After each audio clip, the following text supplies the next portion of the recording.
नमस्कार। नवरात्र के विशेष कार्यक्रम में आप सबका बहुत बहुत स्वागत है। मैं हूं प्रवीण मिश्र। झंडेवालान मंदिर में हम हैं और झंडेवालान मंदिर के ट्रस्टी रविंद्र गोयल जी हमारे साथ हैं। रविंद्र गोयल जी पिछले 12 साल से इस मंदिर से जुड़े हुए हैं और मंदिर में अपनी सेवाएं दे रहे हैं। अपने मार्गदर्शन के द्वारा जो है भक्तों को और यहाँ जो सेवादार हैं उनको सही सुझाव देकर के मंदिर की व्यवस्था को इतना अच्छा रखते हैं कि यहाँ लाखों की संख्या में भक्त आ रहे हैं दर्शन करने के लिए, लेकिन किसी को कोई परेशानी नहीं है।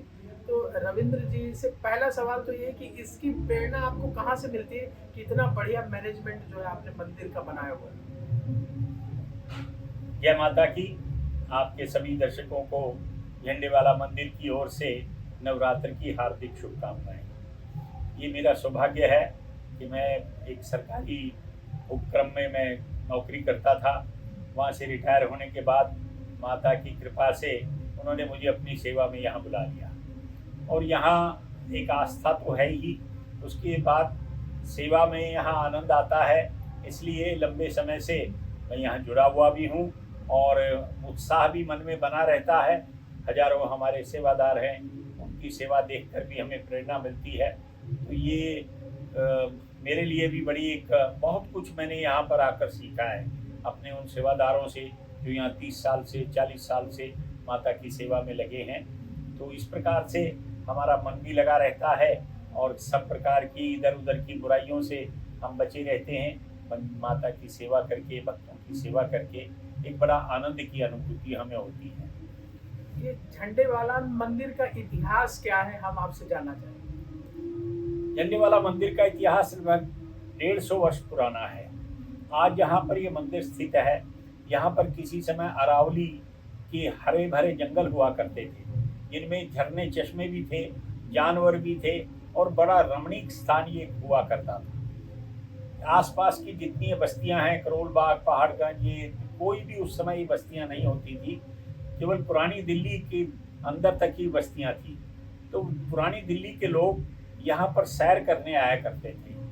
तो उनमें एक चांदनी चौक के कपड़ा व्यापारी बद्रीदास जी भी थे, जो माता वैष्णो देवी के भक्त थे। वो भी यहाँ सैर करने आते थे और जहाँ अब इस समय ये मंदिर स्थित है, यहाँ पर वो बैठकर ध्यान लगाया करते थे। तो ऐसा कहते हैं कि उनको ध्यान लगाते लगाते एक बार ये आभास हुआ कि अंदर से उनको कोई कह रहा है कि मुझे यहाँ से निकालो, मुझे मुक्त करो। लेकिन एक बार आदमी ने इतना ध्यान नहीं देता, पहली बार कोई ऐसा अनुभव होता है तो। लेकिन जब बार बार उनको ऐसा आभास हुआ तो उनको लगा कि कोई प्रेरणा, कोई अदृश्य शक्ति मुझे प्रेरणा दे रही है कि यहाँ से मैं कुछ करूँ। तो जहाँ पर वो बैठते थे, उन्होंने आसपास की स्थान की थोड़ी खुदाई करवाई तो वहाँ एक देवी की मूर्ति प्राप्त हुई। फिर उन्होंने थोड़ा और खुदाई करने पर वहीं पास ही एक भगवान शंकर का जैसे केदारनाथ में स्वरूप है, उसी तरह की एक चट्टान भी यहाँ पर प्राप्त हुई, जिसके ऊपर नाग का जोड़ा उकेरा हुआ है। तो उससे ये हुआ कि यहाँ कभी मंदिर रहा होगा। इस मंदिर का इससे पहले का इतिहास हमें कहीं से भी उपलब्ध नहीं हो पाया। तो उसके बाद भक्त बद्रीदास जी ने उस मूर्ति को, चूंकि उसका एक ऐतिहासिक महत्व समझकर, हाथ उसके खंडित थे तो चांदी के हाथ लगवाकर उसको वहीं पर स्थापित कर दिया, एक छोटा सा चबूतरा बनाकर। और उसके ठीक ऊपर एक छोटा सा प्लेटफॉर्म बनाया और वहां पर एक नई मूर्ति लाकर उसकी प्राण प्रतिष्ठा की और एक छोटे से मंदिर का स्वरूप दे दिया उसको। उस समय यहाँ पर ना तो कोई आबादी थी, आने जाने वाले बहुत कम थे। तो ये छोटा सा एक मंदिर का एक स्वरूप था।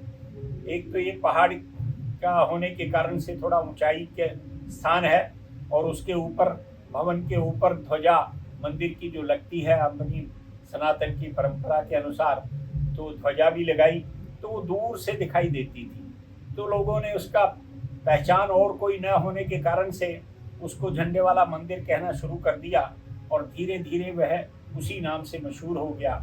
और ये जो देवी है, ये झंडेवाली देवी के नाम से मशहूर हो गई। 1954 भक्त बद्रीदास के जो पूर्वज थे, वो उनके वंशज थे, वो इसका प्रबंध पहले देखते रहे। लेकिन जैसे जैसे भक्तों की आना जाना बढ़ा, प्रबंध में और व्यवस्थाओं में उनको दिक्कत आने लगी, तो 1944 में उन्होंने एक सोसाइटी बनाकर उसको रजिस्टर करवाया और मंदिर का सारा प्रबंध और उसके आसपास की ज़मीनें जो भक्त बद्रीदास जी ने खरीदी थी वो उस सोसाइटी के हवाले कर दी। उसके बाद से लगातार ये सोसाइटी इस मंदिर का संचालन कर रही है।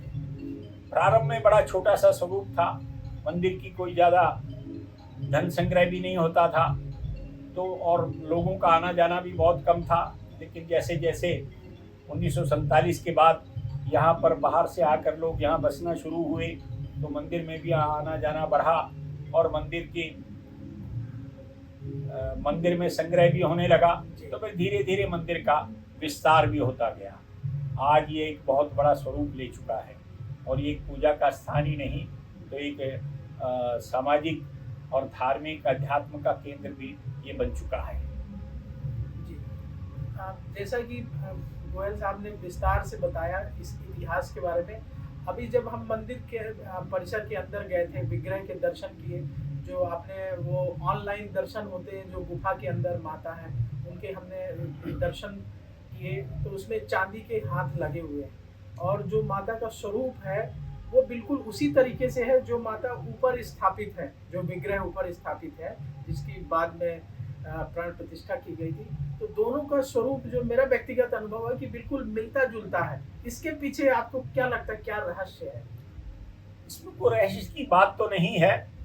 अब उन्होंने जिस समय उन्होंने ये मूर्ति लाकर यहाँ स्थापित करी, अब उनके मन में क्या विचार था ये वो जाने, लेकिन जैसा आपने कहा कि बहुत सारे लोगों को उन दोनों मूर्तियों में एक सामंजस्य सा दिखाई देता है, तो ये बहुत सारे लोगों को भी ऐसा अनुभव होता है। तो हम तो यही कहेंगे कि माता की इच्छा से ही ये ऐसा बना है और भक्त इसका बड़ा आनंद लेते हैं। अभी गुफा में जो माता स्थापित है वो स्थान कम होने के कारण से नवरात्रों में इतनी भारी संख्या में लोग आते हैं कि वहाँ पर दर्शन कराना संभव नहीं हो पाता। इसलिए हमने बाहर ऑनलाइन लाइव दर्शन की व्यवस्था बाहर एक बड़ी स्क्रीन लगा कर दी है ताकि भक्त जो है वो गुफा माता के भी दर्शन वहाँ पर कर सके। मैंने झंडेवालान मंदिर की व्यवस्था देखी, बिल्कुल साफ सुथरा मंदिर है, वेल डिसिप्लिन्ड है, अनुशासन में सब भक्त आते हैं, माता के दर्शन सभी को मिलते हैं और जाते समय उन्हें प्रसाद भी मिलता है। तो ये जो प्रसाद है लड्डू के रूप में सबको मिलता है, इसको मंदिर परिसर में ही बनाया जाता है। किस तरीके से प्रसाद तैयार होता है? प्रसाद केवल लड्डू ही नहीं है, भक्त यहाँ पर भंडारे बुक करवाते हैं, तो कोई हलवे चने का प्रसाद बुक करवाता है, कोई खीर का प्रसाद बुक करवाता है।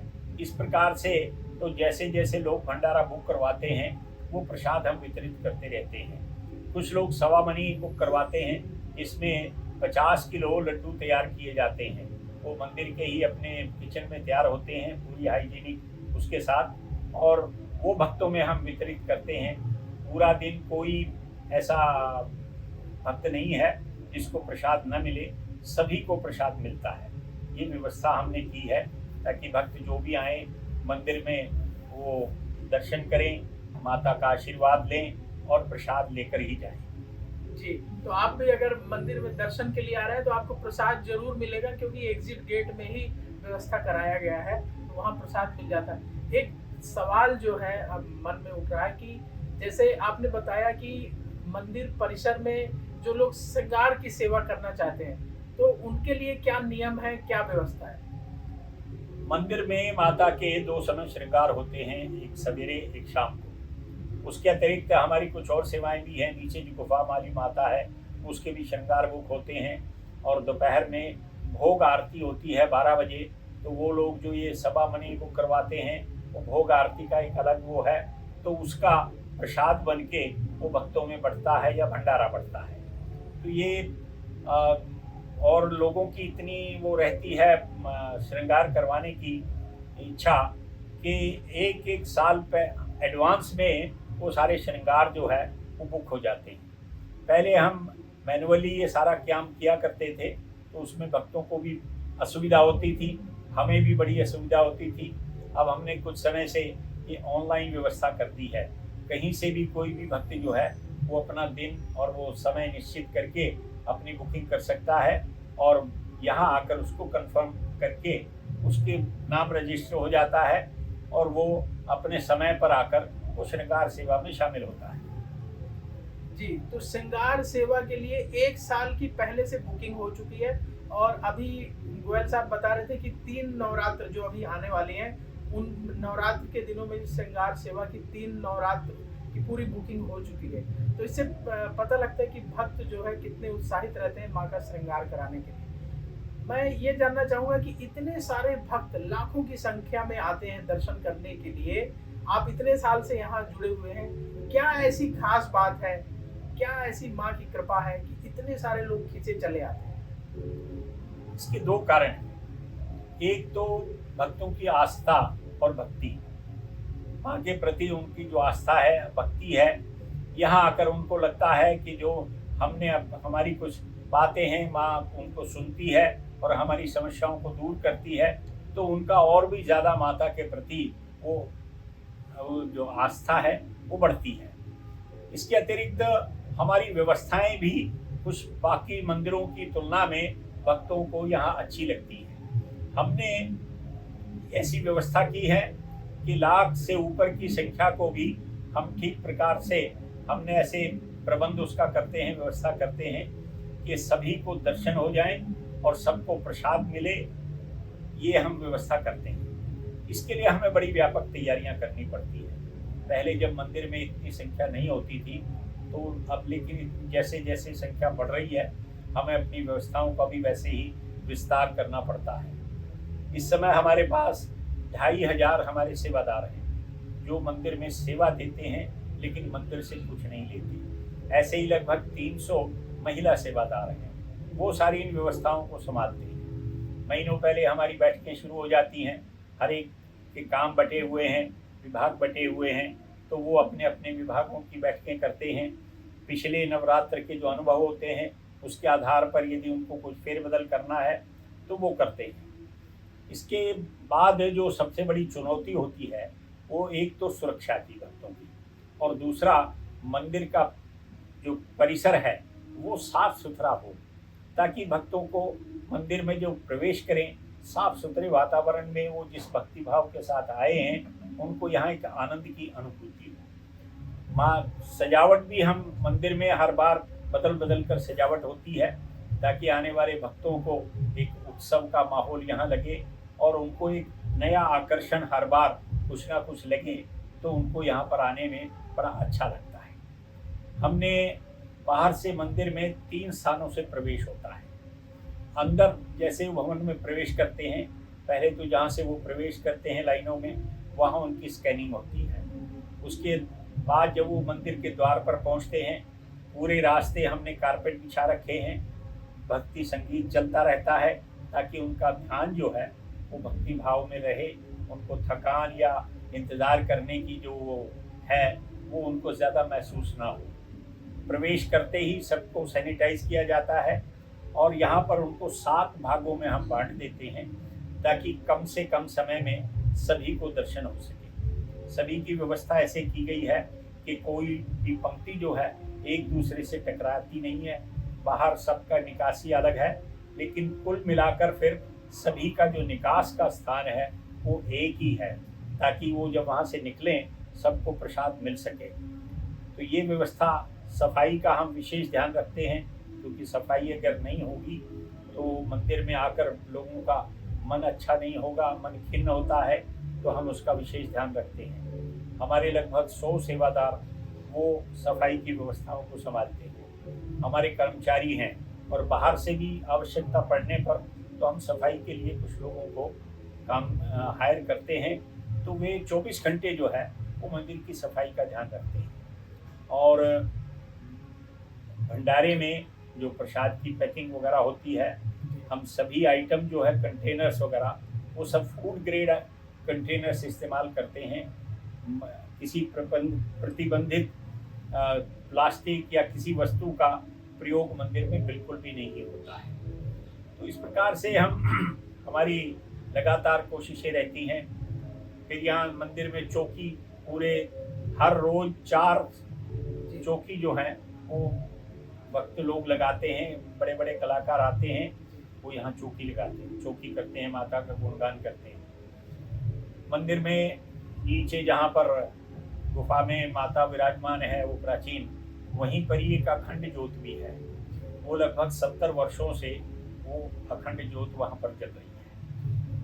मंदिर ये नवरात्र प्रारंभ होने से पहले दूर दूर से भक्त लोग अपने अपने मंदिरों से यहाँ पर उस अखंड ज्योत से अपनी ज्योत जलाने के लिए आते हैं।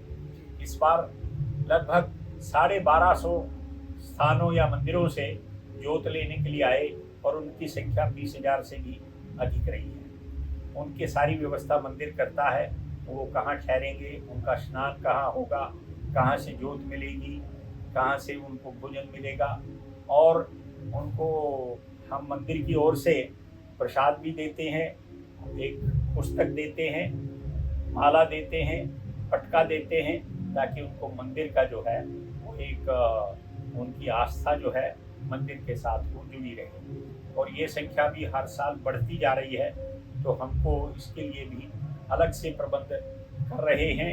आगे आने वाले समय में हम और भी इस प्रकार के प्रबंध करेंगे, ताकि इससे बड़ी संख्या को भी हम उनको संभाल सकें और सब ज्योत लेकर यहाँ से जाएं। तो जैसे आपने बताया कि मंदिर जो अलग अलग मंदिर वाले हैं वो ज्योत लेने के लिए आते हैं, तो क्या जो घर परिवार में लोग अपने घर में माता की पूजा करते हैं, तो उन लोगों को भी क्या ज्योत देने की व्यवस्था है? कोई भी आ सकता है। पहले के 2 या 3 दिन बाहर के लोग आते हैं, क्योंकि उनको वापस भी जाना होता है, और वापस लगभग सब पैदल जाते हैं। 100 किलोमीटर से दूर से भी आते हैं। कि आखिरी दिन जो है नवरात्र से एक दिन पहले अधिकांश स्थानीय लोग आते हैं, परिवारों से भी लोग आते हैं, मंदिरों से भी आते हैं। वो यहाँ से ज्योत लेकर जाते हैं, और सभी के साथ हमारा वैसा ही व्यवहार होता है, चाहे वो बाहर से हो, चाहे वो एक परिवार वाला हो, चाहे मंदिर वाला हो। उसको ज्योत की जो हमारी व्यवस्था है उसी अनुसार सबके साथ वैसा ही वो उनके साथ सम्मानजनक व्यवहार होता है, ताकि वो आस्था के साथ अपने घर में या मंदिर में अपनी जाकर वो ज्योत जो है वो स्थापित कर सके। तो लोग पैदल आते हैं अपने घर से और फिर पैदल जाते हैं? आते तो वाहनों में हैं, जी जी, अपने ट्रैक्टरों वगैरह में आते हैं, गाड़ियों में आते हैं, लेकिन वापस जो है वो ज्योत के लिए वो अपनी एक रेडी वगैरह लेकर आते हैं, और उसके ऊपर वो ज्योत स्थापित करके और पैदल जाते हैं। जी जी जी, जाते हुए पैदल जाते हैं। और उनमें से कुछ ऐसी भी संख्या है जो नवरात्र समाप्त होने के बाद ज्योत को शांत करवाने भी यहाँ लेकर आते हैं वापस। जी जी जी जी। तो ये भी एक आस्था का बहुत बड़ा विषय है। इतनी दूर दूर से माता के भक्त आते हैं, तो हमारी भी जिम्मेवारी बनती है कि उनको हर प्रकार की सुविधा हम दें, और वो भक्ति भाव के साथ ज्योत लेकर जाएं। हम उनको पहले संपर्क करना शुरू कर देते हैं, उनको टेलीफोन करते हैं, आप इस बार आएंगे कि नहीं आएंगे, कितने लोग आएंगे, ताकि हम उसी प्रकार से उनकी व्यवस्था हम कर सकें। तो ये भी एक बहुत बड़ा हमारे मंदिर के साथ जुड़ा हुआ एक प्रथा है कि ज्योत लेने वालों की तो वो लगातार संख्या बढ़ रही है, लेकिन हम उसी प्रकार से अपनी व्यवस्थाएं भी सुधारते जाते हैं। तो वेद में कहा गया है कि अग्नि देवता, वायु देवता, तो अग्नि देवता की जो माँ की ज्योत है साक्षात लोग लेकर पैदल जाते हैं अपने अपने मंदिरों में दूर दूर से, जैसा कि गोयल साहब ने बताया कि दूर दूर से लोग आते हैं और लेकर जाते हैं। तो आस्था देखिए, आज के जमाने में जहाँ लोग कहते हैं कि सनातन धर्म के बारे में लोग सवाल उठाते हैं, तरह तरह की बात करते हैं, लेकिन जब आप धरातल पर जाएंगे ना, आप झंडे वाला मंदिर आएंगे, तो आपको पता लगेगा कि सनातन धर्म है क्या, लोगों की आस्था कैसी है। जब आप लोगों को दर्शन करते हुए देखेंगे, लंबी लंबी लाइन में लोग अपने बारी का इंतजार करते हैं कि कब उनका नंबर आएगा। आज युवाओं को आप क्या संदेश देना चाहेंगे, जो लोग सनातन धर्म के बारे में सवाल खड़े करते हैं, उनसे क्या कहना चाहेंगे? हम पिछले कुछ समय से हम ये देख रहे हैं कि मंदिर में आने वालों की बहुत बड़ी संख्या जो है वो युवा वर्ग की है। ये सनातन के प्रति उनका जो प्रेम बढ़ रहा है, उनकी समझ बढ़ रही है, जानकारी बढ़ रही है, उसके कारण से बहुत बड़ी संख्या में युवा भी आ रहे हैं। तो हम भी, हमारा भी यही उनसे आग्रह है, उनसे निवेदन है कि वो मंदिर आएँ, अपने सनातन के संस्कार जो है, जो आज तक हम जिसके कारण से भारत विश्व गुरु था, वो सनातन के संस्कार वो अपनाएं, उससे उनका जीवन भी सुधरेगा और ये समाज भी और हमारा देश जो है वो उसी के आधार पर वो आगे बढ़ेगा, क्योंकि भारत की आत्मा जो है वो सनातनी है। ये हिंदू धर्म ही भारत की आत्मा है। इसको यदि हमने नहीं अपनाया, इसको यदि हमने नहीं पुष्ट किया, तो फिर हमारे लिए बहुत सारी कठिनाइयाँ भी हम देख रहे हैं। और आने वाला समय जो है, मैं समझता हूँ कि हमारी जो नई पीढ़ी है उसको अपने इस आस्था और उन सनातन के प्रति उनमें रुझान बढ़ रहा है, और हम उनको लगातार शिक्षित करने की हम कई प्रकार की योजनाएं हम चलाते हैं। तो मंदिर एक केवल पूजा पाठ का ही नहीं, तो अपने सामाजिक दायित्वों के लिए भी प्रति बड़ा सजग है। अनेक समाज के भलाई के कार्यक्रम हम चलाते हैं। हमने एक वेद विद्यालय चलाते हैं, यहाँ निःशुल्क बच्चों की वेद की पढ़ाई करते हैं। एक संस्कृत संवादशाला है जो 14 दिन का एक मान्यता प्राप्त वो कोर्स कर चलाते हैं, वहाँ संस्कृत बोलना सिखाते हैं। उसमें विदेशों से भी भाग लेने के लिए आते हैं। उन सब की व्यवस्था जो है मंदिर बिल्कुल निःशुल्क करता है। एक हमारी गौशाला है मानेसर के पास, वहाँ हम 400 के करीब गौवंश हैं जिनकी हम सेवा करते हैं। मंदिर ने एक शमशान घाट भी लिया हुआ है, उसकी भी सारी प्रबंध जो है वो मंदिर करता है, अच्छी देखभाल करता है। हमारी 6-7 डिस्पेंसरियाँ चलती हैं लगातार, जिनमें होम्योपैथी, आयुर्वेदिक और एलोपैथी 3 प्रकार के वो वहाँ पर हमारे डॉक्टर वगैरह उपलब्ध होते हैं, और ये सारी ये निःशुल्क सेवाएं हैं। एक डिस्पेंसरी हमारी दिल्ली में ताहिरपुर है जो कुष्ठ रोगियों की कॉलोनी है। एक डिस्पेंसरी हम वहाँ भी चलाते हैं कुष्ठ रोगियों की सेवा के लिए। तो इस प्रकार मंदिर अपने, जहाँ कभी बहुत सारी हम ऐसी संस्थाएं हैं जो समाज में वनवासी क्षेत्र में ऐसे अच्छे काम कर रहे हैं, तो उनको हम आर्थिक सहायता भी हर वर्ष हम देते हैं। और समाज के ऊपर या देश के ऊपर कभी कोई आपदा आती है तो मंदिर अपना दायित्व जो है वो एक जिम्मेवार एक संस्था के रूप में अपना दायित्व निभाता है, और हर प्रकार का जो भी संभव है हम हर आपदा के समय अपना योगदान देते हैं। कोविड के समय जब देश ने एक नई आपदा को देखा जिससे पहले कभी अनुभव ऐसा नहीं हुआ था, उस समय भी हमने लगभग 2 मास तक हर रोज 40,000 भोजन के पैकेट बनाकर निःशुल्क हमने उन बस्तियों में बांटे जिनके पास, जिनका काम धंधा छूट गया था, कोई साधन नहीं थे, उनको हमने 2 महीने तक लगातार भोजन के पैकेट हमने बांटे। तो इस प्रकार मंदिर जो है अपने सामाजिक दायित्व भी वो पूरे करता है। अनेक त्योहारों पर जो मंदिर में प्रथाएं या अपनी सनातन की प्रथाएं हैं उनके बारे में भी हम लोगों को जागरूक करते हैं। हर त्योहार के ऊपर जो उत्सव होता है उसके ऊपर हम 10,000 के करीब पम्फलेट छपवाते हैं। उसके ऊपर उस त्योहार का विवरण होता है, उसको कैसे मनाएं, उसका क्या महत्व है, ताकि लोग एक लकीर पीटने की बजाय अपनी उन परंपराओं के महत्व को समझें और उसको उसी प्रकार से करें, तो फिर उनको भी एक आनंद की अनुभूति होती है। तो इस प्रकार हमने ये चला रखा है। भक्तों की सुविधा के लिए हमने कुछ समय पहले ऑनलाइन दर्शन की व्यवस्था भी शुरू की थी, और आपको आश्चर्य होगा कि पिछले 2 साल यानी 4 नवरात्रों के दौरान लगभग 8 लाख लोग जो हैं वो ऑनलाइन दर्शन, ऑनलाइन के माध्यम से वो दर्शन किए हैं।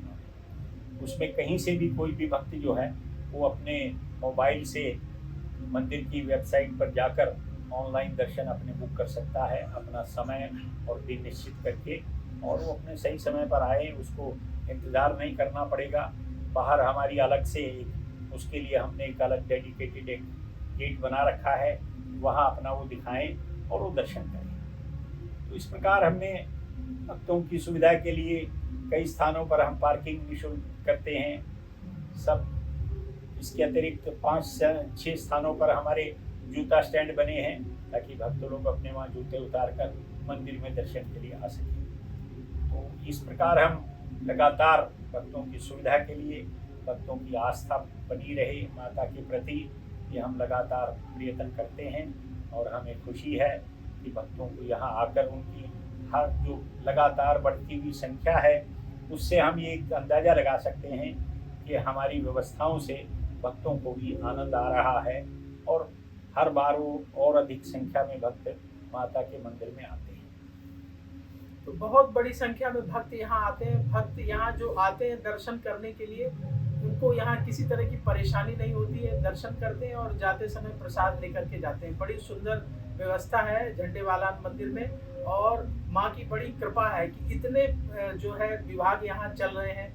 संस्कृत भी सिखाई जाती है, फ्री में इलाज भी कराया जाता है और बहुत सारी जो चीज़ें बताई, गौशाला भी चल रही है। इतनी सारी व्यवस्थाएं माँ की कृपा से यहाँ चल रही हैं। अब मैं आखिरी सवाल गोयल साहब से ये पूछना चाहूँगा कि आप इतने सालों से जुड़े हुए हैं, आपको कैसा फील होता है कि माँ के दरबार में आप सेवा दे रहे हैं, तो कैसा महसूस करते हैं? देखिए, तो अपनी अपनी एक आस्था का सवाल है। मैं जब से इस मंदिर में जुड़ा हूँ, उससे पहले मेरा आध्यात्मिक कोई बहुत ज़्यादा मेरी रुचि नहीं थी। मैं मंदिर भी बहुत कम आता जाता था, लेकिन जब अचानक जब मैं रिटायर हुआ तो ये शायद माता की कृपा रही होगी कि माता ने अपनी सेवा में यहाँ बुला लिया और मैं यहाँ सेवा दे रहा हूँ। और लगातार मुझे अंदर से ना एक मेरा मनोबल जो है वो बढ़ा रहता है। अब मैं इधर उधर की बातों से भी बचा रहता हूँ और जो भी कोई कष्ट आता है माता के सामने जाकर मैं प्रार्थना करता हूँ, माँ अब आप ही इससे मुझे मुक्ति दिलाओ। और आप ये विश्वास करेंगे कि कोई ना कोई रास्ता जो है वो बन जाता है। तो हमारी आस्था भी माता के प्रति बढ़ती है और हम ये महसूस करते हैं कि माँ भी हमारे परेशानियों को, हमारे दुख सुख को उसको जानती है और कोई ना कोई रास्ता जो है वो हमें दिखाती है। तो इसलिए मंदिर से मेरा जुड़ाव जब से हुआ है, मैं लगातार, मेरा मन भी यहाँ लगा रहता है। दिन भर मैं यहीं होता हूँ। अब बच्चे हमारे सब अपने अपने काम धंधों में हैं। हमारी ना बहुत ज़्यादा कोई ऐसी शौक़ है, ना हमारी इतनी ज़्यादा ज़रूरतें हैं। तो यहाँ माता की सेवा में आकर बड़ा आनंद हमें मिलता है और जब तक माता की इच्छा होगी हम ये सेवा मैं करता रहूँगा। तो आपने देखे एक माँ के भक्त के उद्गार देखे। हमने ये सवाल इसीलिए गोयल साहब से पूछा था कि जो माँ का भक्त बन जाता है, माँ के दर्शन करता है, तो माँ उस पर कैसे कृपा करती है।